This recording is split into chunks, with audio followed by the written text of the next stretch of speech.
The Ramoji Group proudly confers the Award of Excellence in Journalism upon Shri Jaideep Hardikar. Shri Jaideep Hardikar's journalism stands out for its truth and humanity. For over 25 years, he has travelled across India's heartland, listening, documenting and bringing forward the lives of the unseen and unheard.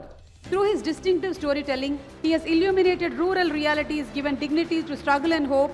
His pen bridges people and policy, empathy and action. An author, chronicler, mentor and above all a humanist, he inspires generations to see journalism as a service. Hello and welcome to ETV Bharat. My name is Nisar Dharma. Today we have with us a very special guest, an author, a researcher, an award-winning journalist, Mr. Jaideep Hardikar. Welcome, Mr. Jaideep Hardikar. Thank you, Nisar. Very privileged. It's an honor to be here. I was going through your work and you have extensively reported on rural India, the agrarian distress. You have even written 2 books about it. So usually we see urban journalism and literature is what is, people are attracted to. So extensively reporting on farmers during these times, what drew you towards rural India? Well, when I was doing my journalism in '96, my career had bombed. I mean, I was a cricket player, it had bombed, my dreams lay shattered, I failed in my bachelor's. But you see, my upbringing was in a small city called Chandrapur, where all my classmates and batchmates came from rural and agrarian, very small town background. 96, when I was passing out of my postgraduate degree in journalism, one of my faculty members, who was then the PTI bureau chief, Mr. B. Someshwar Rao, I interned with him. While the rest of the batch was interning with newspapers, I decided to intern with PTI because I felt that I am the only one and he'll give me a lot of opportunities, which he did. And in that 1 month, I think he saw something in me where he felt that there's a particular bent in my mind towards a certain kind of journalism. And so while passing out, he gifted me the book of Sainath, P. Sainath. Oh. Everybody loves a good drought. It was fresh out of the print, fresh from the print, and that day, sitting in a small chai adda in Nagpur, I read the entire book. I think I was there for 4, 5, 6 hours.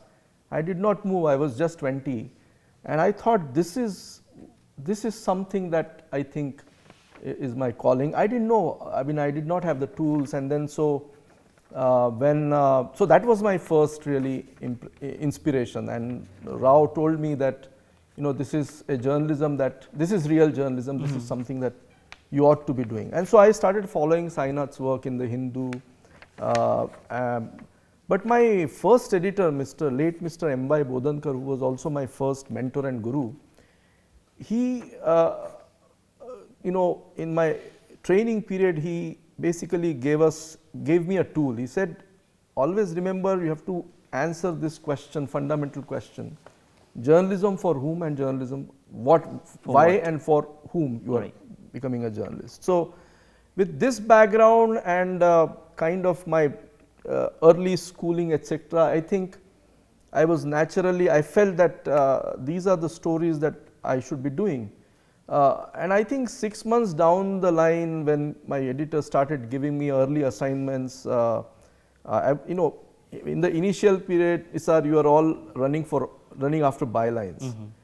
But about a couple of years down the line, when I started reporting on, say, the issue of displacement and their rallies, their protests, I realized that purpose in journalism is far more important than any other.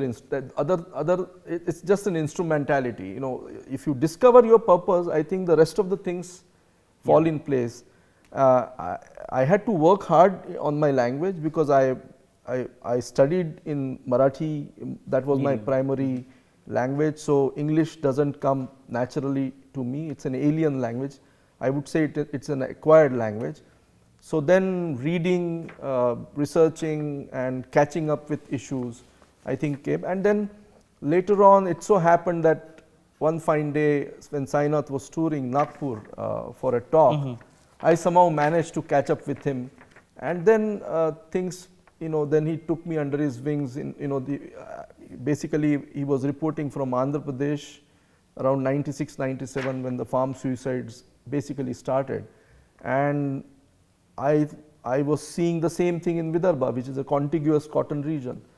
So I started tracking it with whatever resources or whatever at that point of time, whatever my understanding was, I started to follow that issue and then talk to a multiple level of people, farmers, experts, economists, just to build my understanding of why this is happening. So that is how I began. But my first foray into a serious foray into kind of rural journalism was when I bagged the KK Birla Foundation Media Fellowship. Yes. That 1 year I traveled across the country non-stop for 12 months by buses, by trains, by whatever vehicle I got. And I was astounded to see what happens to people who are displaced by development project.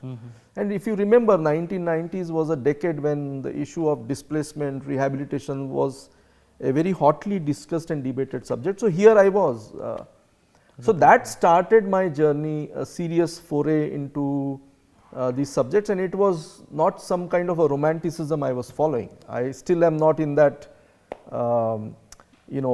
ivory palace where I am kind of a, see, rural beat did not exist. It started sort of building. I don't go into the countryside as a niche area. It is 833 million plus people. Exactly. It's very eclectic. It's very vast. Multiple states, languages, etc. Good and bad. It's actually the India there. That you are right. It's the India. So professionally speaking, I did not find any competition in that kind of a beat. If you want to report, say, politics, let's say BJP, I don't think your editor will simply put you.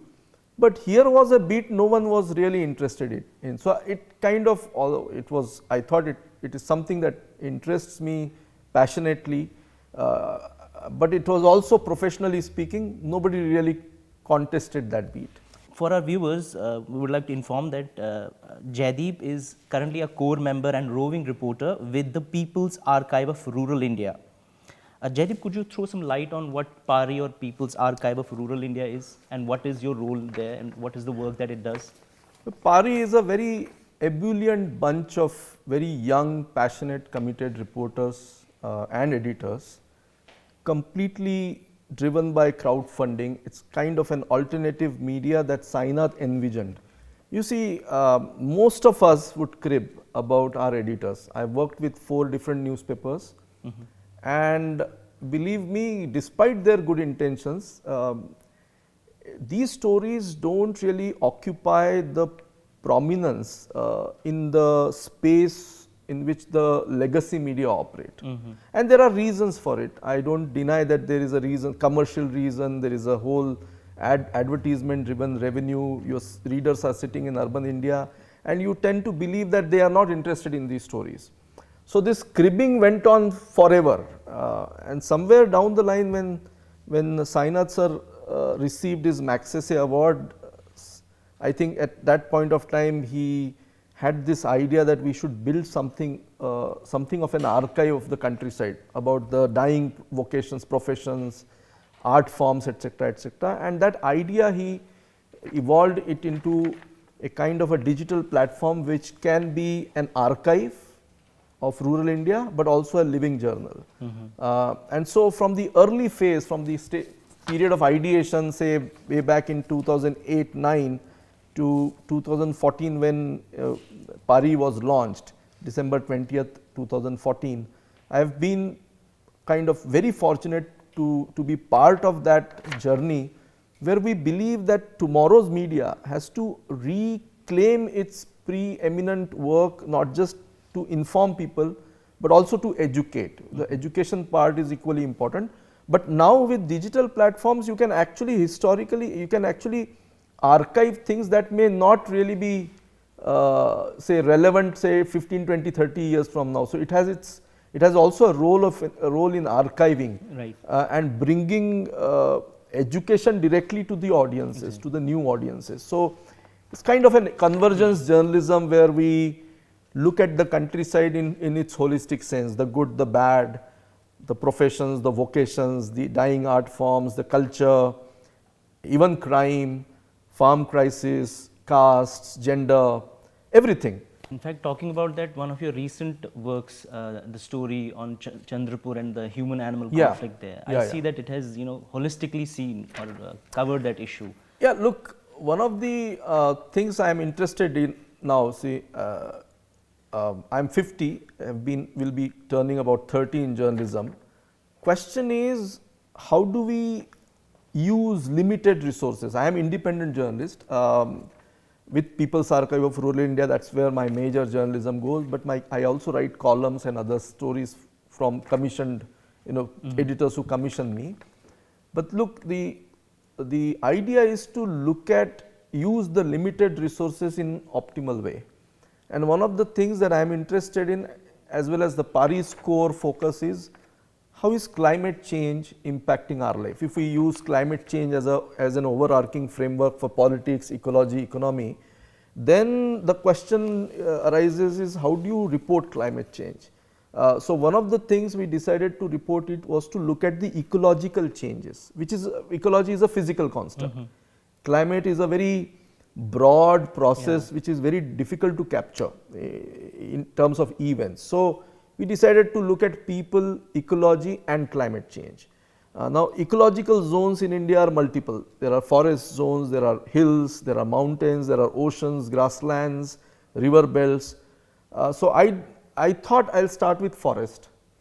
Now, one of the defining stories of India today is it's a deepening problem of ecology, climate and changes, biotic pressures that are changing and are bringing wildlife in contact with human beings. Exactly. So my frame there is to look at how is it impacting farming, because farming itself is in a crisis. Now this is a new headache. So that's how I began with Tadoba, and eventually gradually I will fan out in different parts of the country. I started with Tadoba because I understand that region, but I am also trying to study, say, central India, how does the landscape change, northern India. So while I am reporting on this, I am trying to research and study more and more about the north, east, west, south, because this crisis has multiple angles and multiple dimensions. Yeah. Apart from your journalistic work, you've also written 2 books about rural India. One of them is A Village Awaits Doomsday, and it's about the personal stories of people displaced. Now, in journalism, we are told that you have to be very objective, but when you go to such places, you have to empathize as well. So, how do you balance between empathy and objectivity when you're reporting such stories? Yeah, one of the finest lessons, 3 lessons that I hold very dear to me is, one came from my first editor, Journalism for Whom and for What. The second came from Sir Mark Tully. He was talking to us. I was a fellow at a fellowship program, and he said, remember, you are merely a storyteller, you are not the story. Always keep this in mind. And the third thing which came from Sainath during our travels is, a question that I had asked him was, why do the editors not see these stories? And then he immediately said, if you don't have a heart, your eyes can't see a story. Meaning, unless you have empathy is the core of empathy and compassion. I think, to me, are the values that make any individual good or really better. Other things are really, they are important. I mean, the craft of writing, reporting values, etc., etc. But empathy is something that I think has always stayed with me, and I think my upbringing, my mother is very empathetic. I think it's also probably I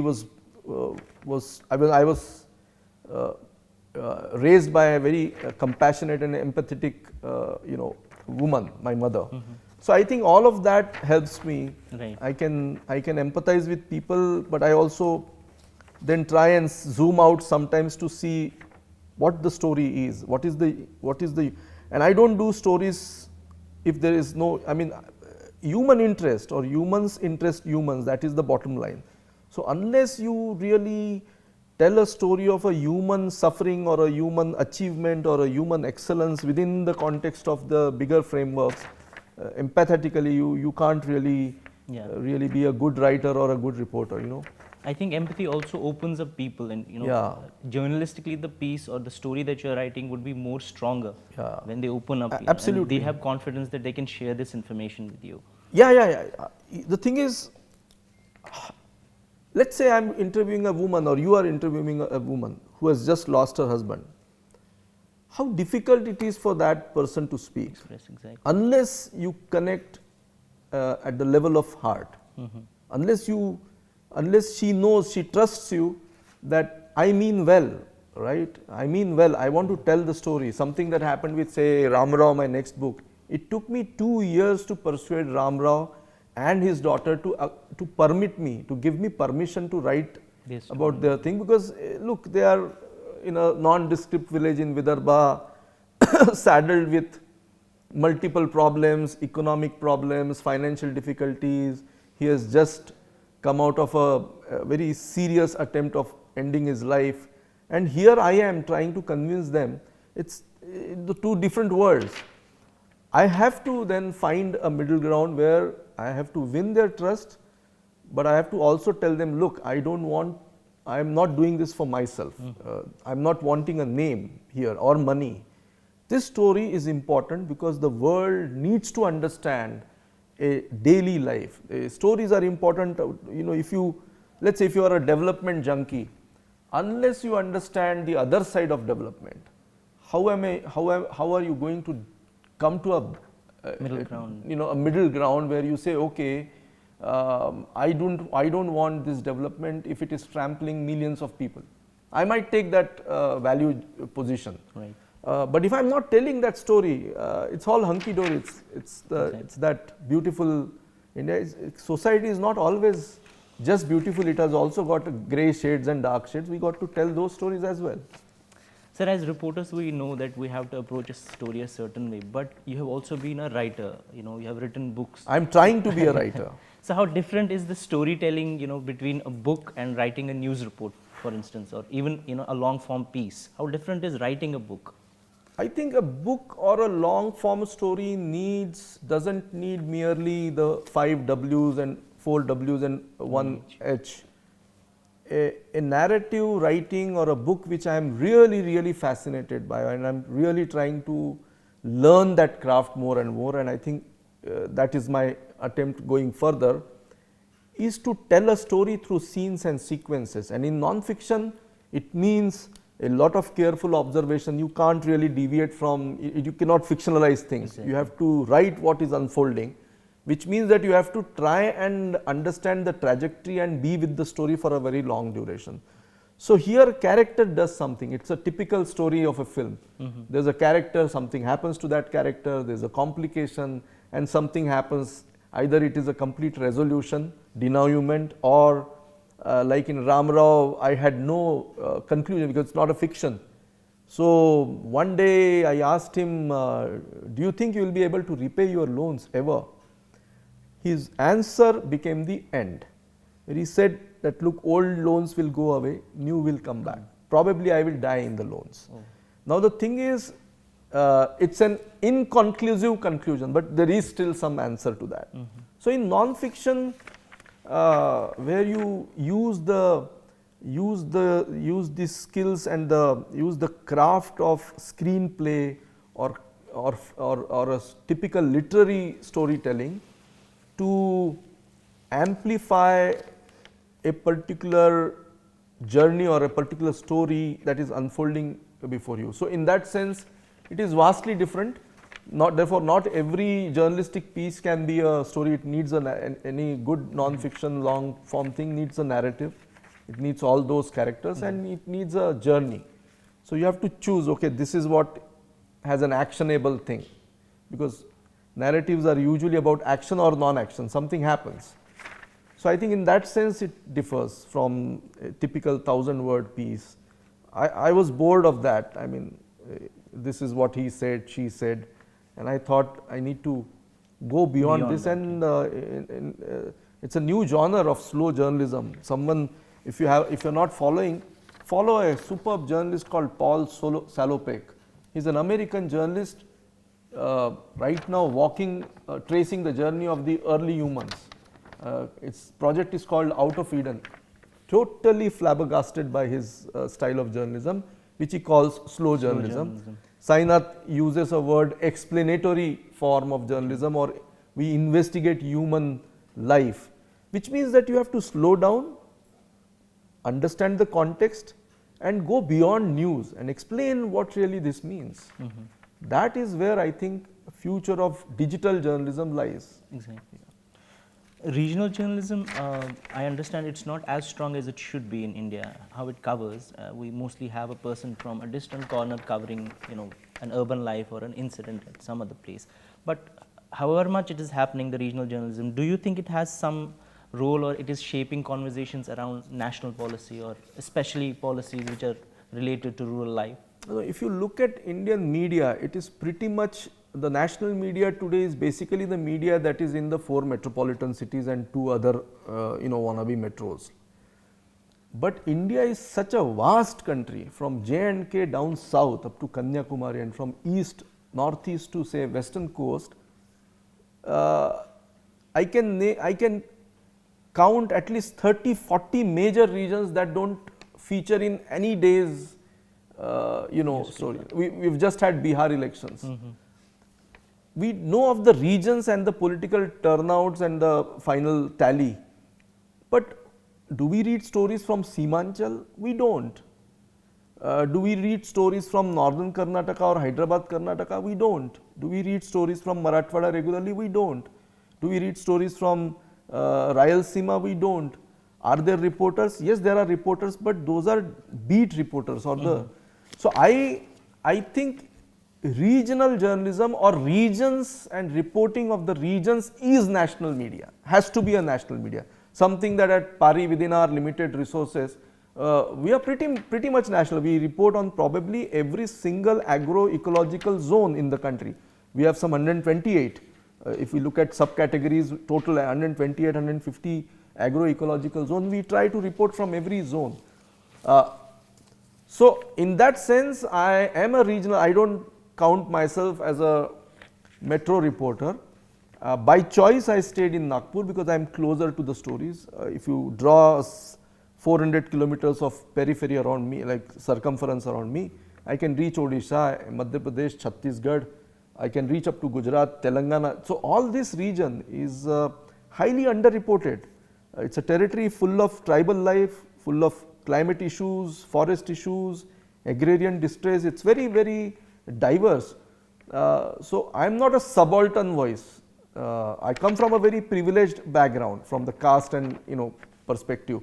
But my voice is important because my view is a worm's eye view. It's not a, I don't see India from Delhi or Bombay. I look at India from Nagpur or from the small places and then see how is India shaping up. And if you look at past 20 years of India, all the major stories are happening in the hinterland and heartlands of the country, whether it is cricket, whether it is farm crisis, cultural, Olympic, our new Olympians, politics.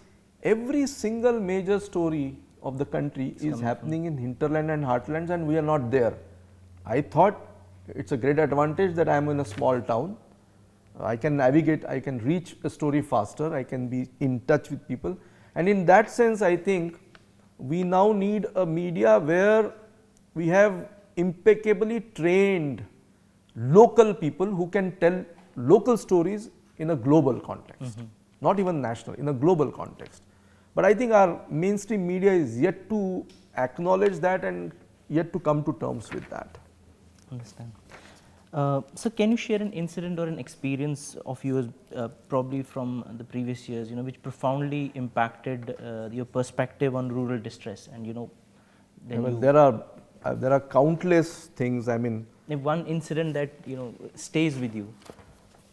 Well, I think it came related thing. I think it came from a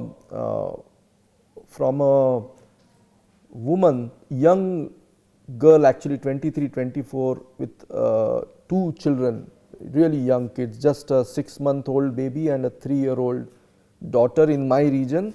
I was interviewing her and she was crying because her husband had just died by suicide. And she said, look, I can't commit suicide, I can't die because my children are too young. and this society will not allow me to live. I have to make sure that these children grow at least up to 18 years. After that, I can die peacefully. But these, it will take 15, 20 years for them to grow and take reins. So I have to live for them. Be there for them. And the society will not allow me to live peacefully till these years, right? So the thing is, agrarian distress is not just economic issues. There are multiple structural spirals that that kind of animate or that kind of inform the life. It's not just some kind of nondescript individual, unnamed individual dying. His whole family, there's a historiography to a village. I'm just coming from Marathwada, where I went to a village called PARI in Dharashiv, which is in Solapur district, where I thought there is only one farmer who had committed suicide, a horticulture farmer, basically a dryland farmer trying to be a horticulturist and risking, like a Russian roulette, risking everything. It turns out that in the last 24 months in the same village, there have been 30 suicides. Why is it driving? What is it driving? So I think I'll need to go back to that village again and again, because in the first or second trip people don't talk. But the question is why? And why is the rest of the village not really bothered about it? Now the thing is, in the same village where I was talking to the woman, there was a young boy. He said, "You are the first person to come." And I said, why do you think your voices are not heard? He says, no, we have a voice. It's the question is, we can speak, we want to talk. Question is, are there people to listen? You know, he explained it in Marathi. His rough translation was that we are not voiceless, we have voice. Question is, are you ready to listen to us? So I think journalism, to me, that profoundly changed me as a journalist also, that our job also is to listen. Exactly. I think it makes you more humble, it gets you the story, and then you tell those stories in the most empathetic fashion as much as you can, whatever your craft is like. Right. So I am trying to better the craft, because in today's cacophonic world of social media, my stories don't stand that much a chance to be read. So the thing is, how do you compete with a world wide web where millions of lots of information and content is available at your minute to minute updates that True, cycle yeah. there. While you have explored themes of migration, inequality, and resilience, which one of these three do you think is feels most urgent? I think among these three? they're all interlinked, sir, because climate in Marathwada, for instance, Marathwada migration has a link with climate or climatic aberrations or climate change. Now it has also got a link with inequality. The process is driven by these gigantic new tariff war, for instance. Trump has imposed tariffs. There is a war going on between the world's most developed countries. How does it impact a small soybean farmer in Latur? Right. So he is facing a downward spiral in prices. Prices are not going up. Then this year has been the most incessant rainfall year. He has lost his crop. So there is climate impacting him, and there is a market which is now influenced by domestic and international prices. And here is a guy sitting there who has no comprehension of both the processes.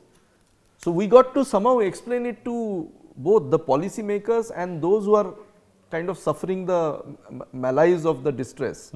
So I think there is no you cannot pinpoint one particular issue. I think they're all interlinked: climate, distress, even good innovative practices or people coming together to respond to that. I also see that happening. So all that I think is interlinked and therefore very complex. We got to understand that the complexity of the issue makes the storytelling that much more difficult, but also more profoundly educational.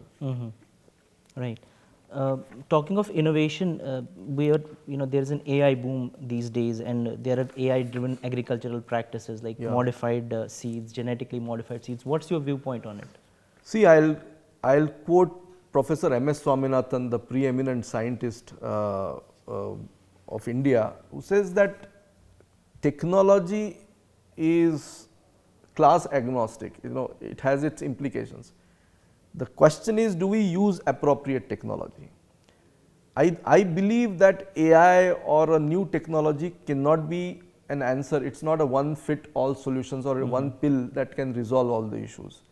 If the technology or is not appropriate, let's say AI, you are driving AI in a region which doesn't have basic internet adaptability or basic internet coverage, I doubt whether it will impact. So, but it might, AI and digital innovations in land and agriculture will lead to digital inequality. There will be farmers, just as we saw in Green Revolution.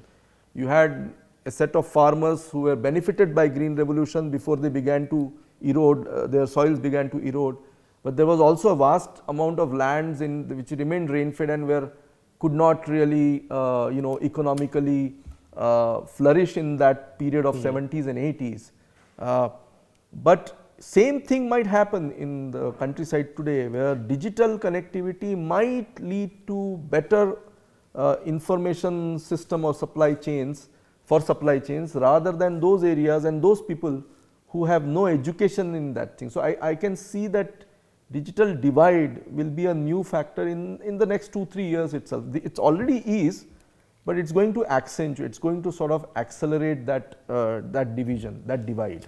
Adding to that, if I ask, how do you see rural India evolving in the next, let's say, 1 decade?